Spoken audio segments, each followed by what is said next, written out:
Right, we'll reconvene again. I presume, Monique, you have returned somewhere? Yes, thank you very much. Well, where we landed is, and I want to test the waters. I think the general consensus is we are far from happy with the reform proposal as it is, and we can't support it. I don't think we want to say we're going to opt out, because in the cold hard light today, they might come up with a deal that's too good to do it away from. So take the not support rather than won't opt in. For those of you that have been sitting through the Local Government New Zealand webinars, which I'd have to say, first of all, could somebody move that we go out of standing orders, please? Councillor Murray Bench, Councillor Henry. I'll put that. All those in favour, please say aye. Against now, carried. The last webinar where Susan Green did it on her own without Stuart Crosby was, I think, the best webinar on the whole lot. Where LGNZ collectively taking the feedback, there are in their opinion, and you know, most councils, and from what the main concerns is the lack of clarity around governance, the lack of clarity on how local voice translates from your annual plan to your long-term plan up to the top of the tree, to make sure that, as we've all said, and Don, this is your point, we don't want another NZTA. So how's that going to work?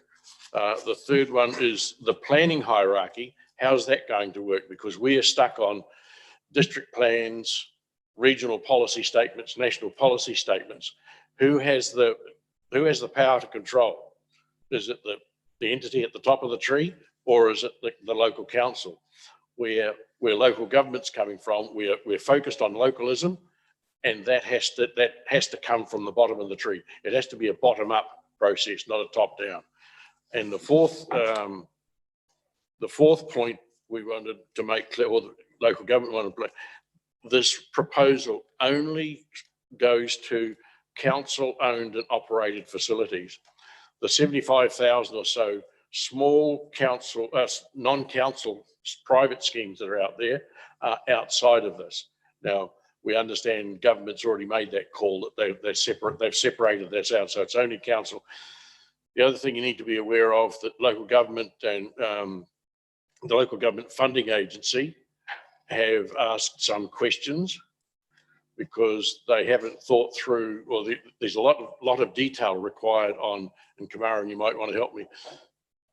We have a treasury approach to our, and a hedging approach to our debt.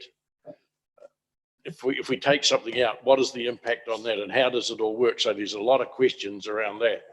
So to me, to try to pull us to where I think we got to before we broke up from what is the front end of our letter, and I don't know if you're able to pull that up. We actually write that in far stronger terms, and just leave the stuff that's in the tables as it is, but put all our effort, because that, you know, that's the bit that people are going to read first. So we'll try and wordsmith it. Who's going to pull it up and get the tick? You're working away on that. We can't actually put it up on there. I'm just going to have to do it. All right. Yeah. So you need the question of ownership. You need the question of ownership in there, because according to the information we've had to date, local government loses ownership of its assets. Well, and the other thing is the ability for this new entity to actually borrow money. I don't believe it can.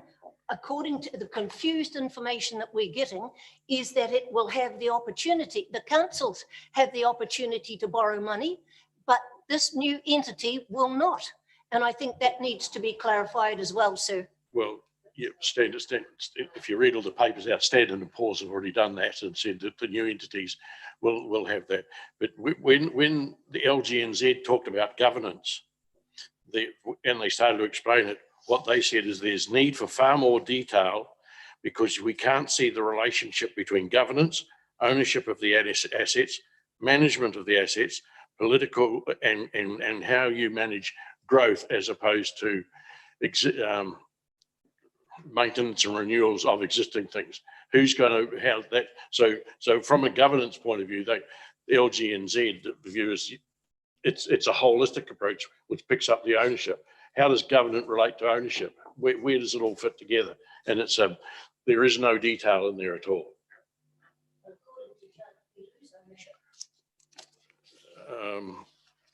Just remember that's Mr. Judd's opinion.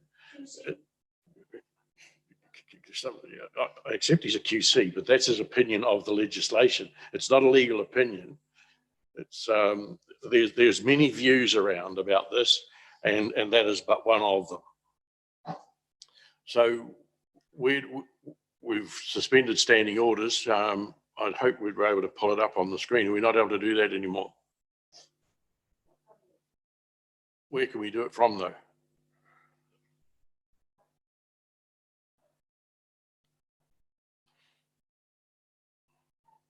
Because to me, it's dear whoever it goes to, Three Waters Reform, feedback to Minister of Local Government from Western Bay, and then we go straight into it.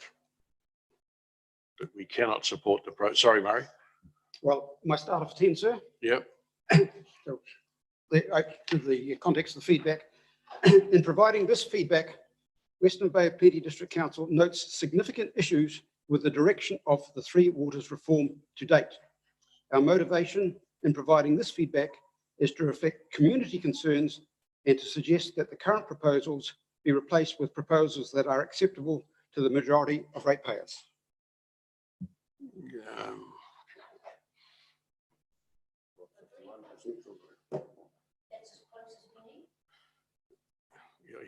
I'm not too sure it's strong enough. Right. But can you take it around to, you'll have to put, if you get up and walk around, unfortunately, you have to put your mask on, and to Harawai or whoever's typing it.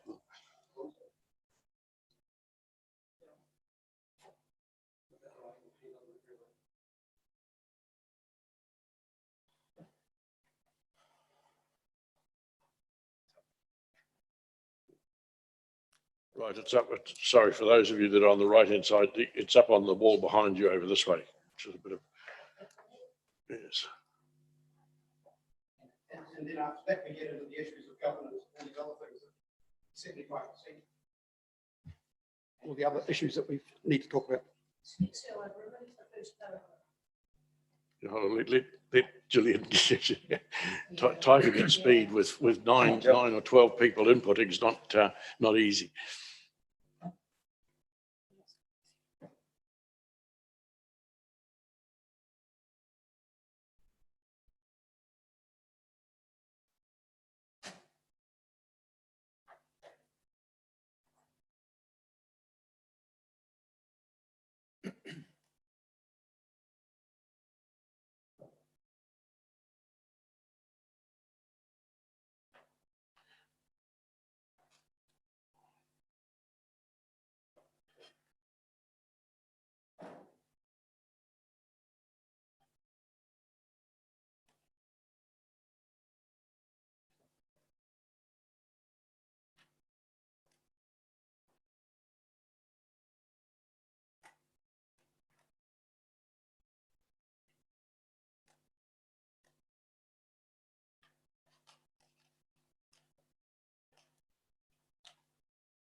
Just stop there at the moment. If you can delete out that first paragraph text. Yes, thanks.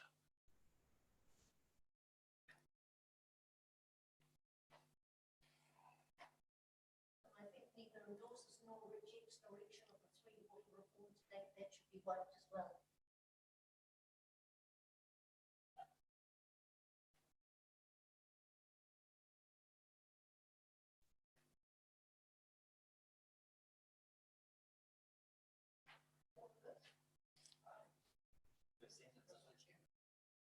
Yeah.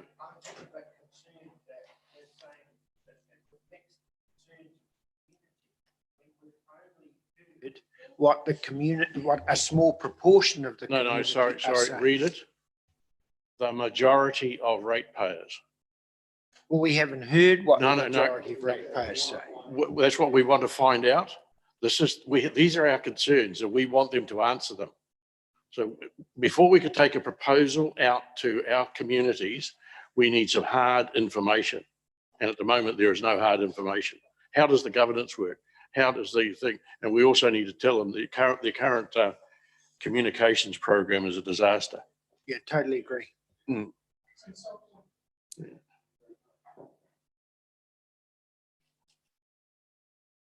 So then in the next, after that paragraph, a new paragraph. Now,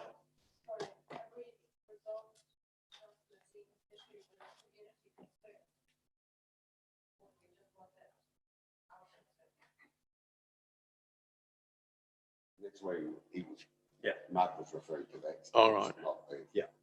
It's our concerns, not the communities at this stage, All right. because we haven't gone out with a proper proposal. This is our letter to the minister. This is, yes. Yeah.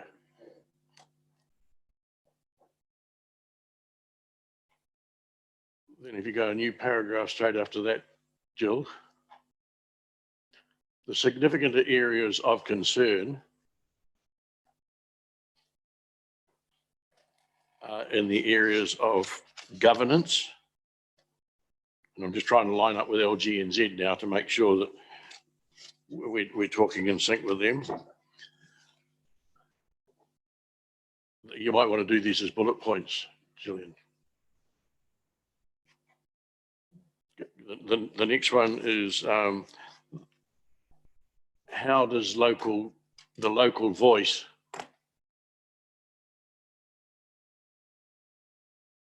translate through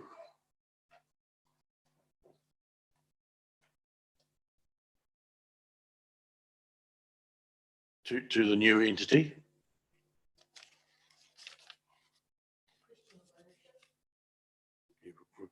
We get there. Who will influence the planning hierarchy?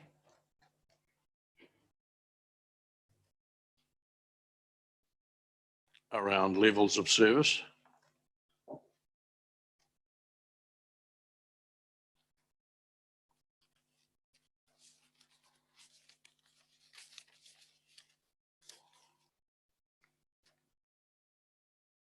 We need assurance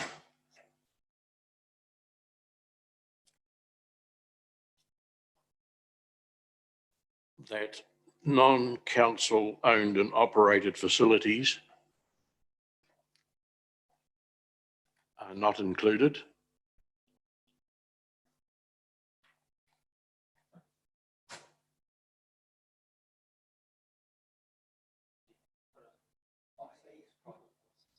Well, that's what it is. That's what that is. The next one is the ownership structure of the assets.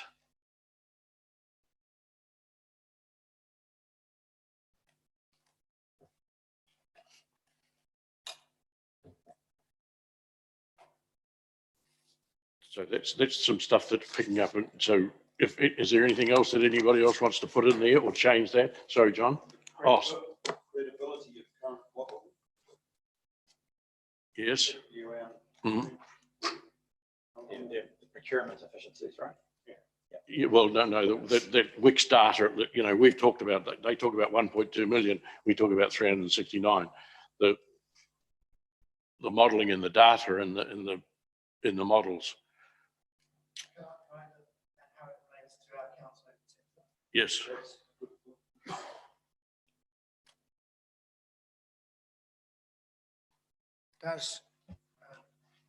Do those points actually cover the problem that I see where who will get priority for Three Waters works to be done in development areas? No, we haven't got there yet.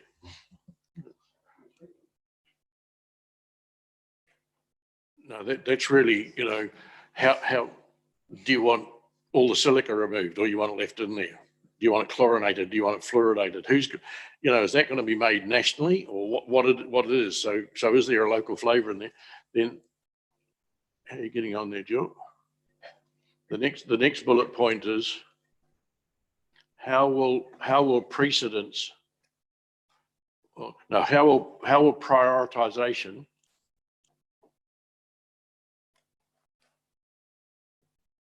work for growth opportunities?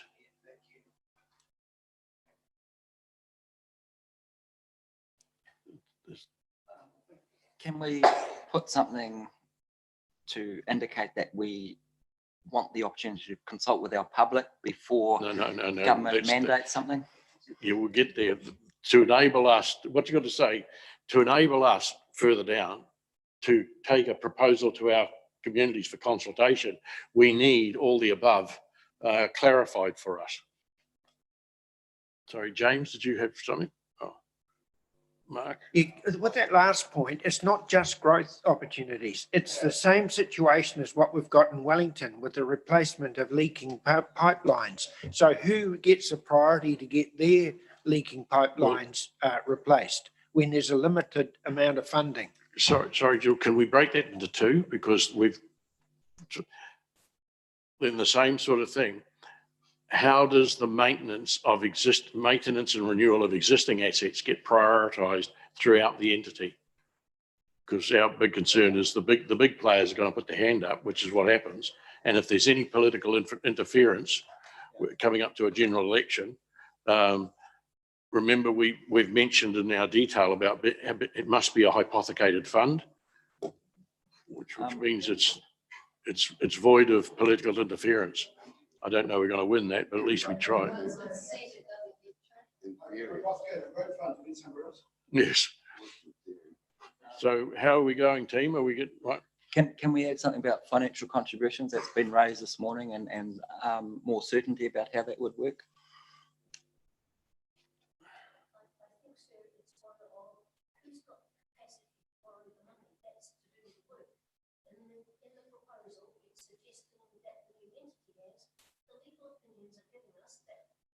Local government is the one that has the power to actually borrow money, and this new entity hasn't got the legal right to do so. It's an issue.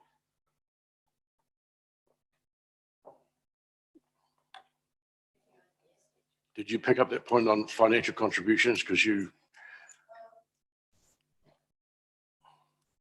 well, I think it's Kumar, and if we could pick up out of that LGFA letter their concerns about the funding mechanisms, where the treasury hedges sit, where the financial contributions sit, and how they all relate. If we don't have answers to that, we've got real problems with our financial contribution strategies and methodologies.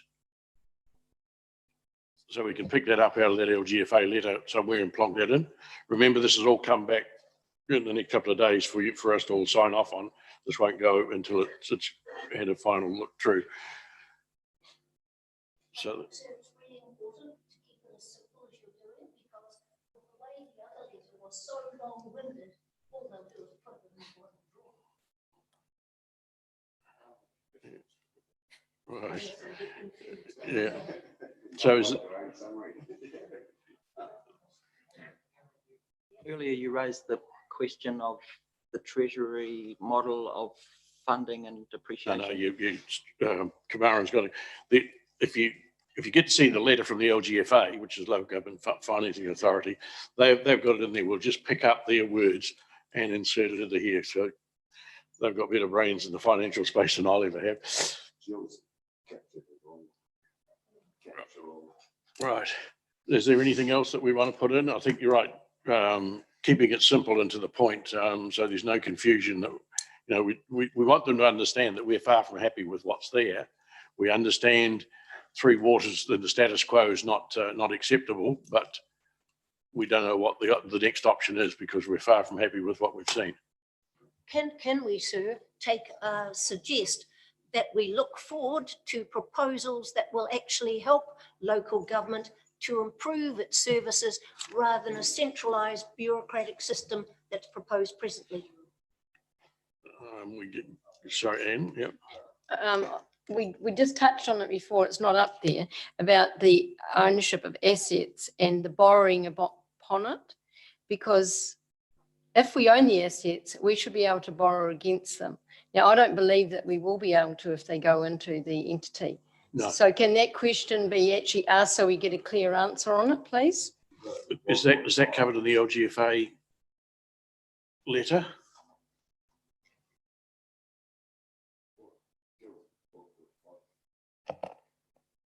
So, sorry, Councillor Henry, your question again around borrowing? Well, currently, the thing that we're supposed to be so pleased about, if we put our assets into this entity, we still own them.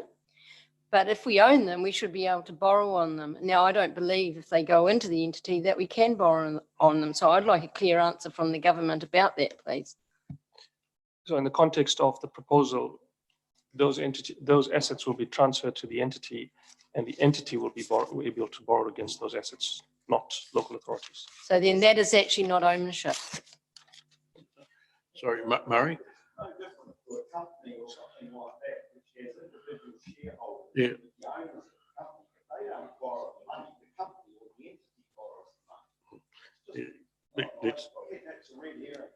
It's okay. So Murray? I think it's So- spot on. No, Murray? Sorry, Murray, thank you.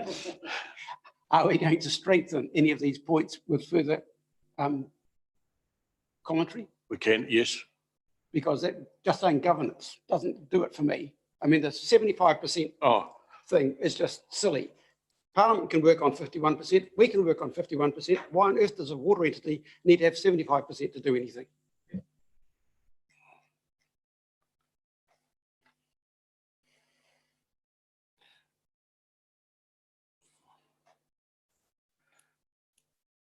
if you recall, Mr. Thwaites knows this inside out. It must be about 9 or 10 years ago. A small council located in the Bay of Plenty decided to amalgamate all of their water and wastewater individual structures into one and go to district-wide fee funding and rates and that sort of thing. At the time, that appeared to be a really good idea and the community thought it was a great idea. This is not too dissimilar. But I think that the point that we're trying to make here is that very first point, the governance and the ownership and the responsibility of the management stayed with the organisation, and it was a lot closer. This is going to be a long distance, you know, we're Western Bay is most probably okay in where we sit, but when you get down to the Apodikis of this world and the Karaos of this world with very few people, their voices, you know, they're really concerned. Their voice is lost.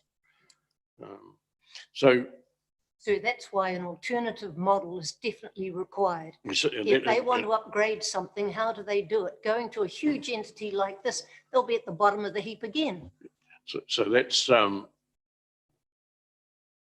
are we sort of covering it off, getting close?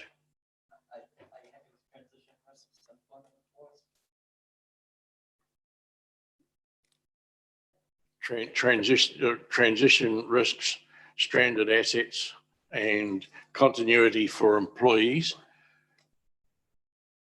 Not only, well, continuity for employees in terms of location, terms and conditions of employment, and salary comparability.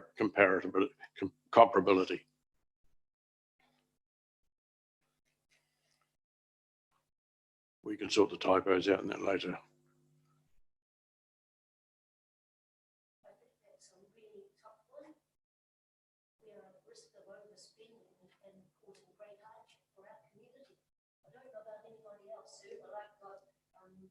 Messages on my email complaining about the number of rate increases we've done this year.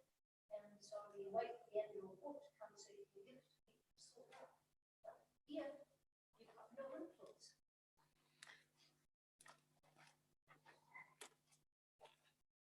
We can't protect our employees.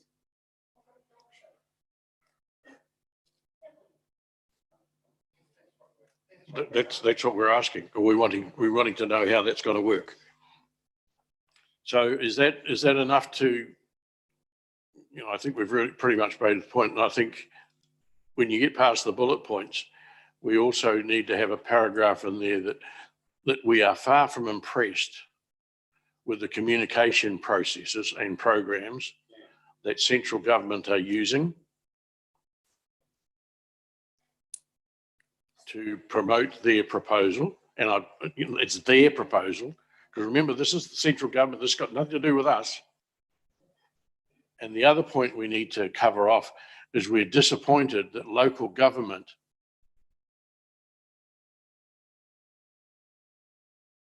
is ending up having to carry the weight to the community when it's not a local government proposal. This is central government. I'd also go so far as somebody said yesterday.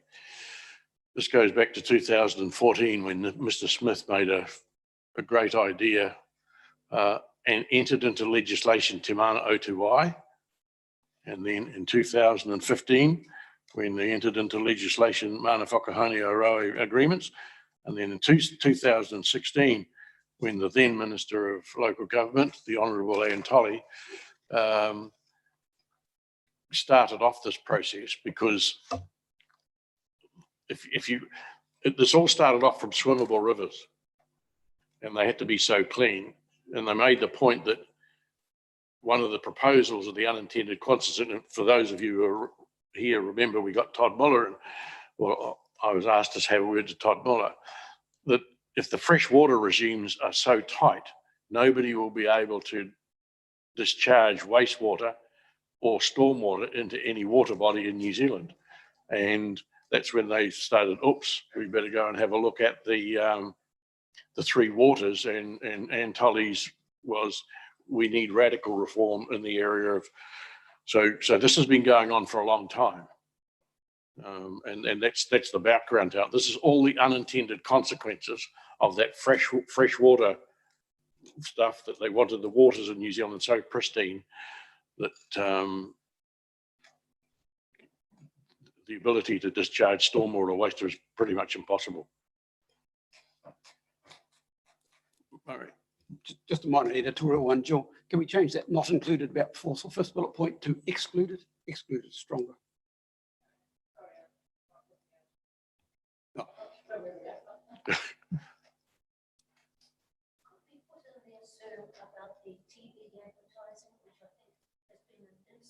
You know, that's that paragraph there, that we're disappointed with the government's public comms views and as a result of local government having to shoulder the responsibility of the. Mm.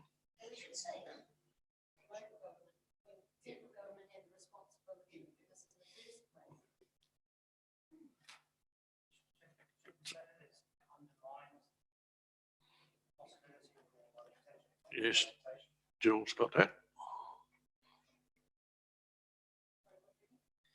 The advertising is undermined. Local government.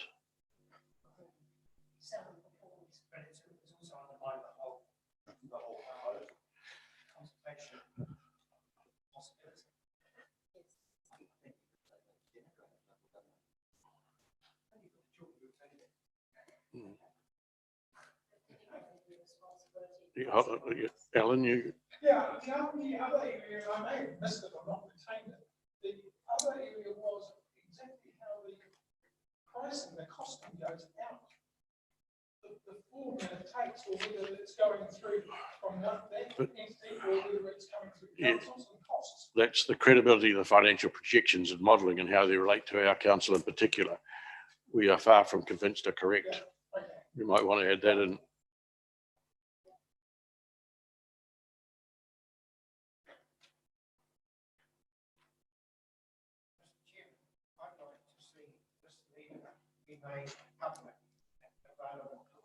Well, rest assured, unfortunately, whether you like it or not, it is in public.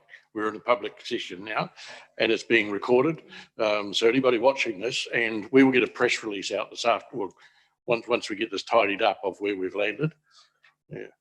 I think we have to, because there's some perceptions out there that I think do not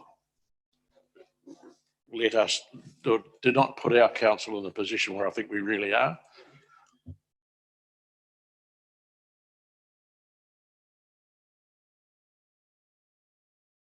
Saying we look forward to alternative proposals coming forward that we can consult with our community soundly.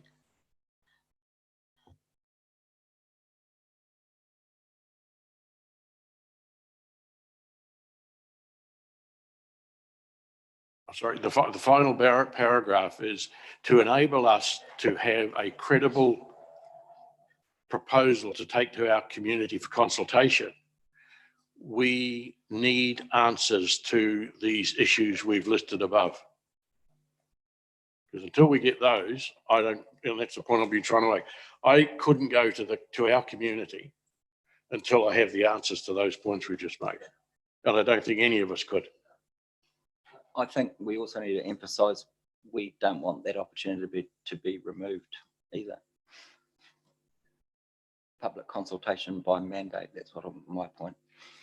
If as a result of the submissions that all the councils put in, the government then decides to override the concerns and just do it anyway, which has been clearly spelled out as a possibility.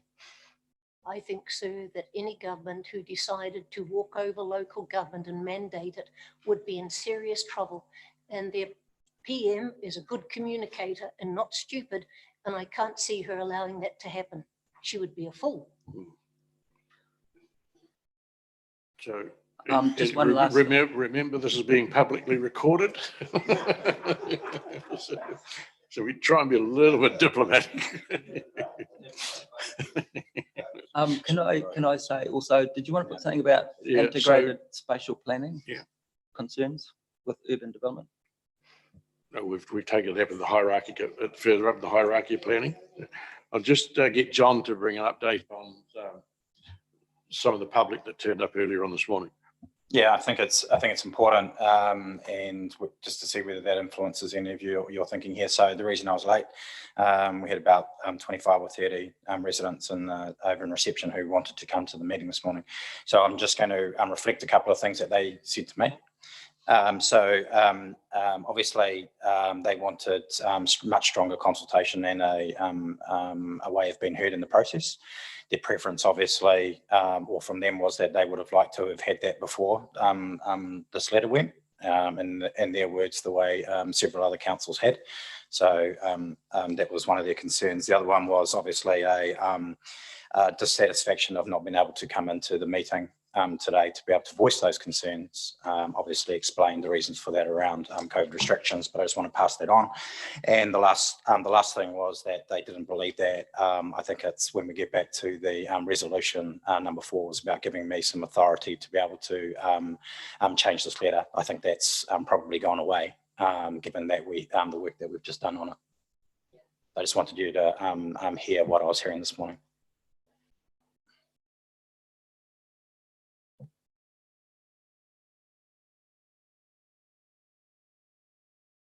Hang on, before we get there, are we going to make any comments on these tables, or are we going to get these tables changed to reflect what we've set up above, or what? Because at the moment, the page 144 about governance says we're not making a comment. We just did it. So.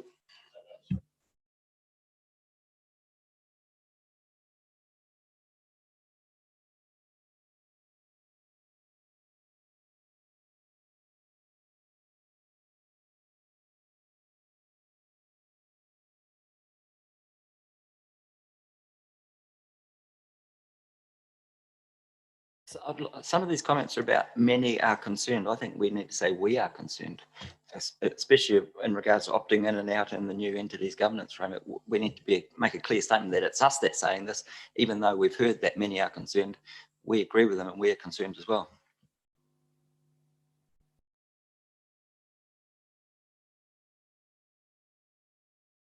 The process you're suggesting here, that I understand that the process for going away and rewriting this. Yeah, have you got enough?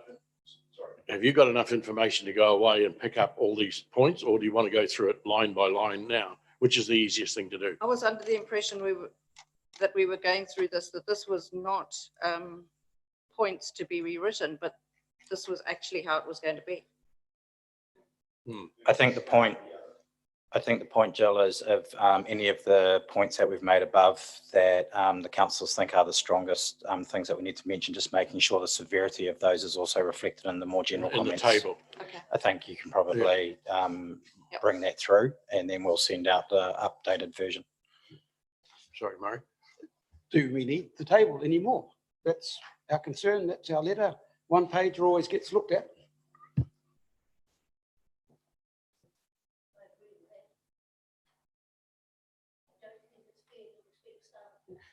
Do a whole lot more work on it. The people, it's there on the background if people want to find it. Let's But keep it test, simple. let's test the waters. What's the feeling around the table? You're comfortable with just that, 1 or 2 pages, whatever it'll end up being, going as a letter, voicing the main issues we've got where we want answers to, and leave it at that? Can we have a straw poll there? Who thinks that's a good idea? It looks like the majority are there.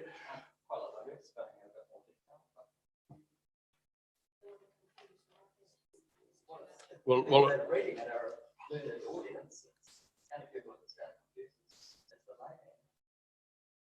what it means then, though, Gillian or somebody, most probably Gillian, is going to have to go through and pick up from, where we put the weight on that first couple of pages and add a bit more weight into where we've got the original document here. It's really, are we comfortable with that? What do you want to do? Because in spite of what, because you're all, no, I won't say that. Just not. Gillian? So there's much more detail about what our concerns actually are in the table, as opposed to just those lines there. So I would advise against deleting the table. It also includes what we've heard from Tangata Whenua that's not in those bullet points above. It's not a difficult job to strengthen the tone of what's in the table. And to put your minds at ease about the Tangata Whenua, central government believe they have communicated really well with iwi. The message that we're giving them is they haven't. You made the point before that it's the government's responsibility in this proposal. They've had over 60 meetings with iwi throughout the country, and they've not had meetings with our communities. They've let us down.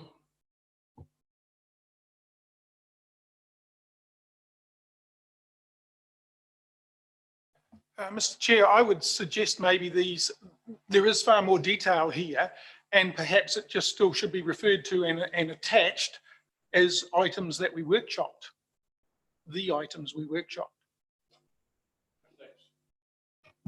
And I think when we had our workshop, it was our view in response to the government's request for information.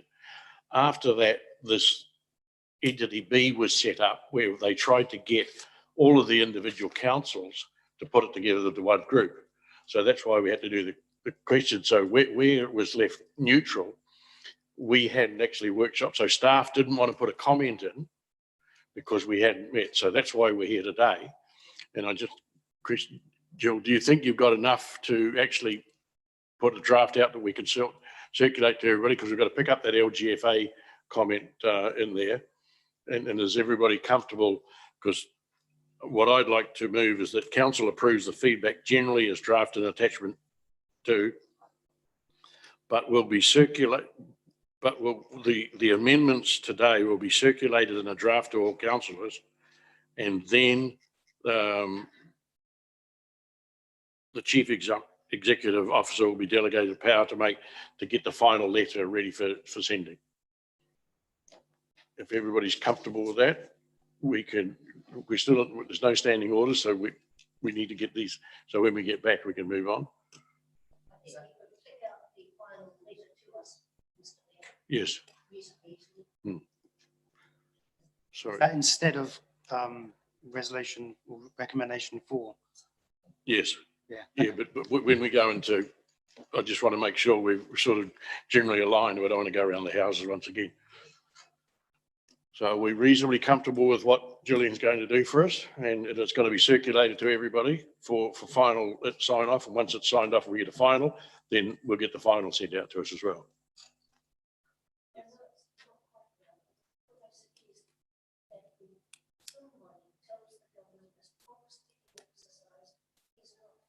No. Like we've got, and we can't have a workshop without it being confirmed at either a council or a committee meeting. And it's just sort of gone off into the nether. No. And I think it's unfortunate. I'd like to think that we could up our performance and the government would up their performance on that too. No, sorry, the box ticking exercise was not a government exercise. That was entity B, the chief executive of entity. There was a meeting of the 22 councils in Taupo going back some time, and it was agreed that we would try and get a consensus story from the 22 councils of what were the main things. So they said that questionnaire out. We just had to fill it in, and that's why we sent the email out saying we only filled in those parts of the questionnaire where we had got direct. And that's why we've had to come back today and finalise the thing. And I'm pretty much sure, Gillian, we can say there is a letter going to the minister from the combined 22 councils. So if you take 67 and deduct 22, 22 councils are sending a letter to the minister with their concerns. Now, we don't want to talk about, we're not allowed to talk about that publicly, and because it has to go to the minister first. But that list is not too dissimilar to this list, and not too dissimilar to the LGNZ list. So there's a bit of a common thread flowing through.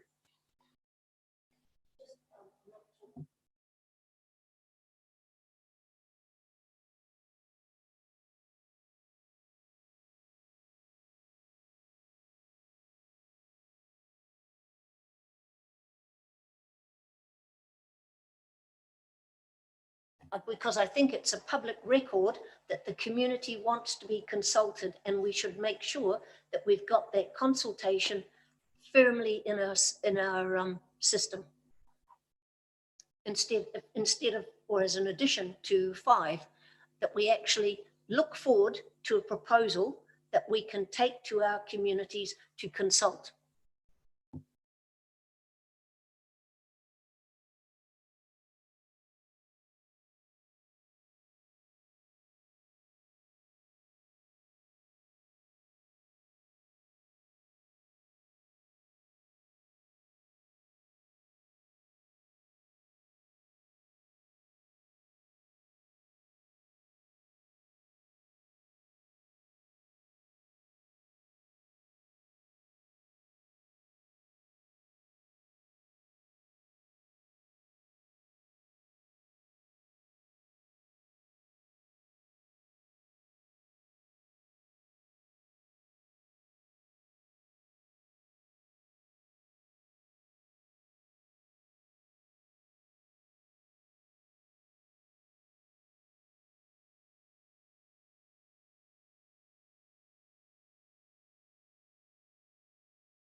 Sorry, can you read that back, please? Yes, that council approves the feedback generally as drafted in attachment 2 or as amended. No, sorry, and as amended, I beg your pardon, and as amended in this meeting for submission to the Minister of Internal Affairs and the Minister of Local Government, New Zealand by 30 September 2021. Everybody understands that? Sorry. Did you say and local Oh, well, I was going to set it and to Local Government New Zealand. Using big words, conflated. Ooh. And Local Government New Zealand. And local government. Yes. Thank you. Not the Minister of Local Government New Zealand. No, just Local Government New Zealand, yeah. Mhm. Right. Let's move myself, seconded Anne Henry. I'll put that. All those in favour, please say aye. Thank you. And the fourth point is that we've got to start rewording this, that the draft will be circulated to all councillors for approval before the chief executive sends it to those in recommendation 3. Yes. Thank you. No, I've already got to move in a second, so. Right, so it's moved, Denia, seconded Delhi. I'll put that, all those in favour, please say aye. And then you want a 5th bullet point. Beg your pardon, Mr. Mayor, who moved that? Denia and Delhi. Thank you. Do we really want to, we've sent it off. We've made it pretty clear that to enable us to go out with our community and consult, we need answers to these things. It's already in the body of the letter. Do we need a second resolution? It's attaching a memo. Please read the attached letter. So, Please, sir, I think in fairness to those people, all of whom have been sending us emails and phoning and coming in this morning, I think we need to actually make sure that we won't agree to any transfer of any water, wastewater or stormwater assets to any entity without first undertaking full consultative process with our Western Bay community. I think we need to do that. well, yes, but who knows that other than us here? What we're intending to do, we talked about before, is now we've landed here, we'll get a press release out, which will get published in the Katikati Advertiser, the Te Puke Times, all those newspapers of this is our concerns, and in that is to enable, we are committed to consulting with our communities when we have a solid proposition from central government. So that'll be part of our press release. But the press, no, that's our press release. We'll put a press release out today. Yeah. To let the community know where we've come from. Sorry, Murray. I think it's important that it goes into the public record in words of one syllable, that we intend to do exactly what Margaret has suggested. And I think it's important that it becomes a council resolution.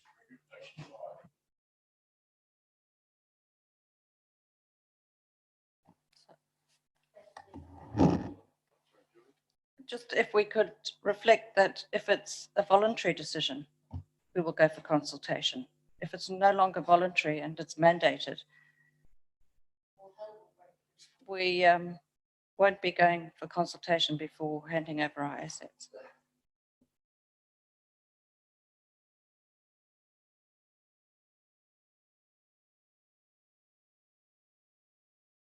I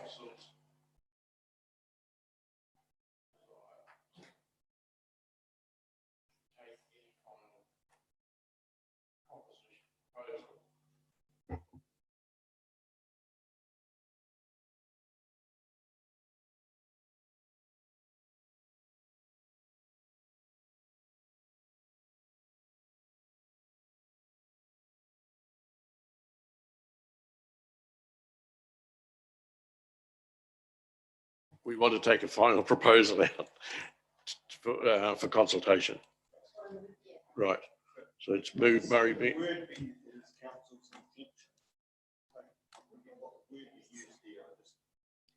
That it is this council's desire to take any final proposal change desire to intention. intention. Mhm. Yeah, I'm becoming soft in my old age, obviously.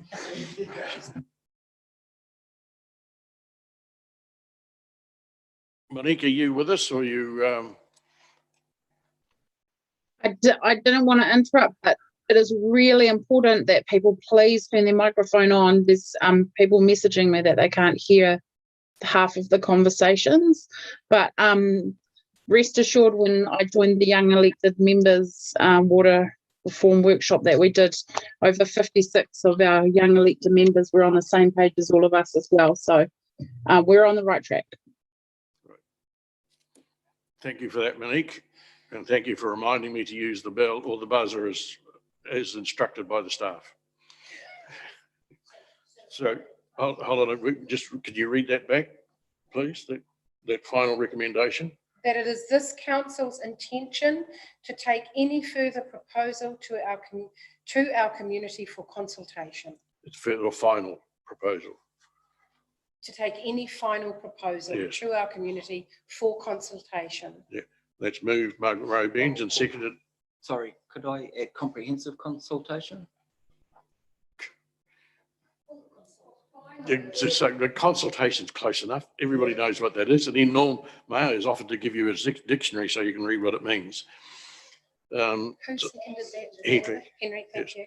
I'll put that recommendation. All those in favour, please say aye. Aye. Against, no. I declare that carried. And thanks for your patience and your time. We now move to page 171. Oh no, we've got to go back to the beginning again. Yes. We have to do community board and. Yes. On page 7, we have the Waihi Beach Community Board minutes for receipt. To move in a second of that. Thanks, Daniel and Henry. I'll put that. All those in favour, please say aye. Aye. Now, from agenda items 9.1 to 9.5 from pages 18 to 57, which are committee and council meetings for minutes for receipt.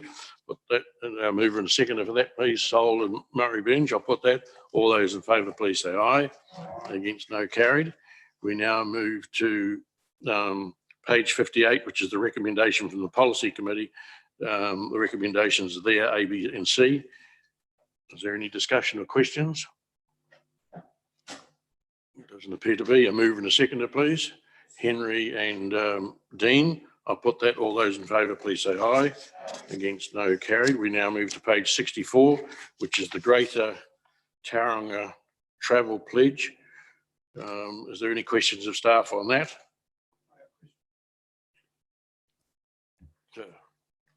The report talks about provision of bicycles for staff travel. And I would like to know where they're going to travel to on these bicycles, since our district is quite some distance from the office, and most of the organisations that we deal with are also some distance. And is the use of council staff riding bicycles an efficient use of the time that the ratepayers pay them for? John, you might want to comment. I haven't got a lot of detail on how they're going to be used at the moment, Councillor. I think the intention was actually more of the formal meetings in and out of the city that we have with organisations in the city, rather than going further afield into the district. I don't have the information in front of me at the moment in terms of the intent of where they're going to be taking the bikes. No, the question is. Sorry, could you just park that at the moment? Ask any more questions, because I think there's an amendment coming up. Councillor Murray Beans, Councillor Sol. Sir, I'm opposed to these recommendations, and I thought, wouldn't it have been nice if the same group were right behind Western Bay and getting State Highway 2 up to Mokoroa and the interchange done? Our cars are going to change, but it's a great freedom that we've got to own one. They're going to stuff up Cameron Road with the work that TCC is doing. They could have gone removed the tolling off the K route and encouraged people to use that. I just think this is another bureaucratic waste of money, and I'm opposed to it. Councillor Sol. Mr. Chair, yes, I'm sort of concerned with the unintended consequences of actually signing to an agreement that then locks us in. And it concerns me what the effects could be further down the line in our decision process if bodies within the greater just Tauranga city area then commit us to following processes that we need for our greater area, e.g. Waihi Beach, Tipoki, whatever. I would I would support this pledge purely on the basis of the issues and options paper where it says a formal collaboration such as the travel pledge may warrant a higher weighting in central government considerations and strengthen the case for strategic funding opportunities. Having heard around the table, could I move recommendation 1, full stop, and not 2 and 3, that we just received the report? This applies to Tauranga City, and it's nice that they're doing it, but don't roll it off to, sorry, Murray Granger, did you want to second that?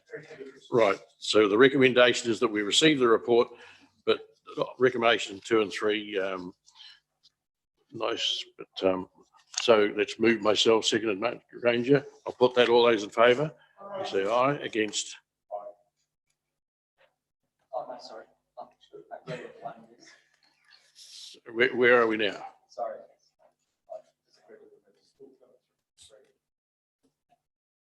So you're voting against the, I'm in favour of option 1. I would have liked to have seen option 2 all as right, well. no, thank you. We now move to page 70, which is sale of the Middlebrook Drive. Maybe the caddy people want to talk about this. There's recommendations 1 to 7 there. Are there any questions of staff? Yes, if I may, can I just confirm the intended number of dwellings, typology, and where they will sit on the housing continuum as described in our 2018 Housing Action Plan? Thank you, Mr. Mayor. It's Blaise here. I'll try and respond to that.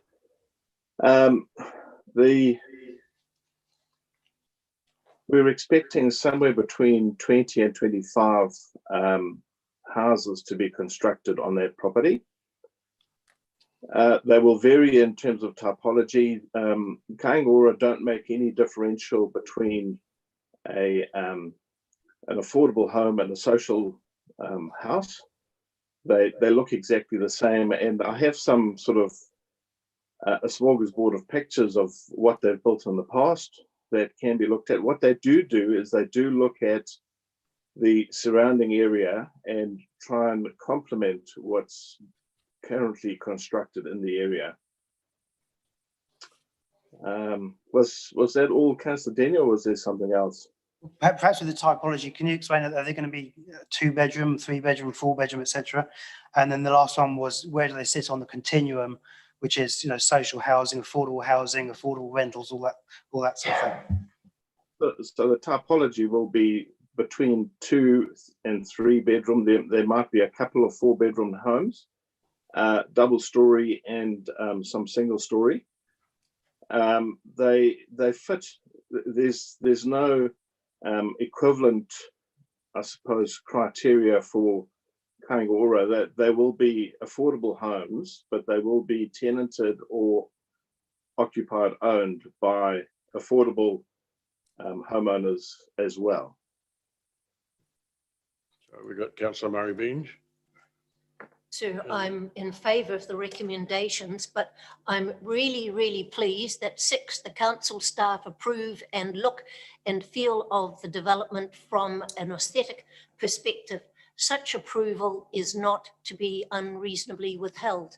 I think what really is frightening at the moment is when you drive into Bethlehem on opposite the Z station, there's a 4-story development going up that looks more like a prison than anything to do with affordable housing.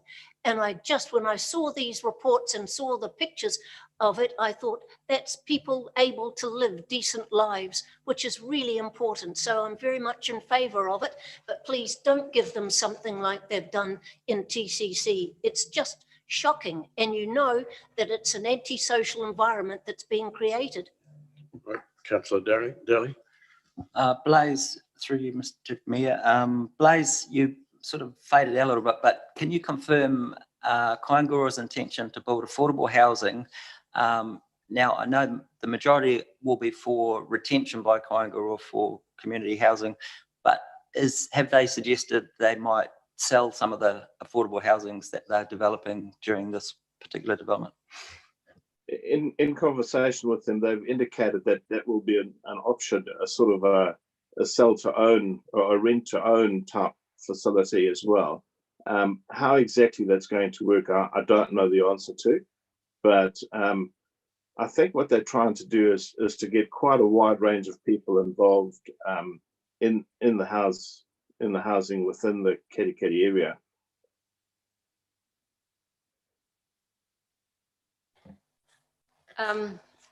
I think it's great that we have an opportunity to have more housing available in Kerikeri, as is a great need in the area as there is across the district. What I can see on the plan is there looks to be that piece is divided into 10 different titles, but on a title there may be duplexed kind of housing on one title, so there may be more than 10. Is that correct? Yeah, so that is just an indicative concept plan of what the subdivision could look like. It hasn't been firmed up yet. They're doing their own work to see what can be built on there, and in fact we still have to go through a subdivision process to get that taken off the residual land, which will go into Moore Park Reserve. What they're looking at will be a mixture of duplex, single story, and also obviously double story. They will also look at trying to keep the look and feel of Middlebrook subdivision in front of the Middlebrook houses. Yeah, thank you for saying that, because that was my next point that I was going to bring up, because it is quite a desirable area and there is quite a considerable investment in the properties that would be surrounding that. Of course, there is the naysayers, and a lot has come from the group that has been developing the cricket pitch. And I see that the road, and I've walked that area, it does look like there's more room there than is actually showing on this map that you've got here. The road goes in. Is there some sort of boundary, like screening between the road and the cricket pitch? Would there be? The intention would actually be to leave that open, because that provides a pleasant outlook for the houses that are constructed there. It also means that there's a bit more distance between the cricket ball and the house. Yeah, I mean, on the ground it looks better than it does look on this map, but thank you, Blaise.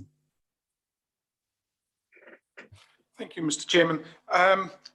Basically, in the past, we've all councils have been criticised for not making land available for affordable and that type of housing. And so and we've been criticised even at present about not putting the land up just for sale at the highest bid. And I think we've got a value. It seems to have come through at an acceptable level. And I actually think it's a good thing that we go ahead with this. We're showing that we actually can lead the way to start trying to make affordable housing work as a council. And I just really endorse the idea of going ahead.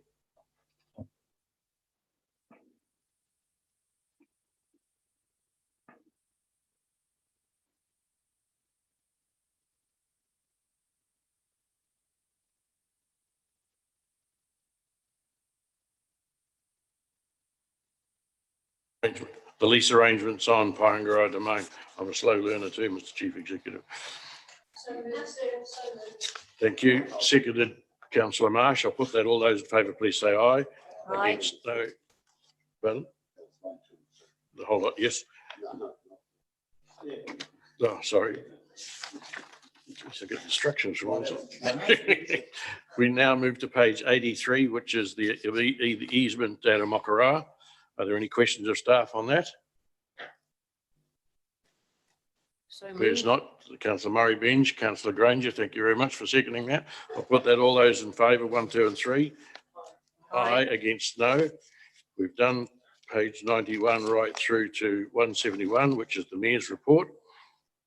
There's just a couple of issues there. You can see there is some work being done by some councils on the way the valuation department values forests, and they're asking us if we'd like to join there. I think it would cost us about $1,000, but before a contribution of $5,000.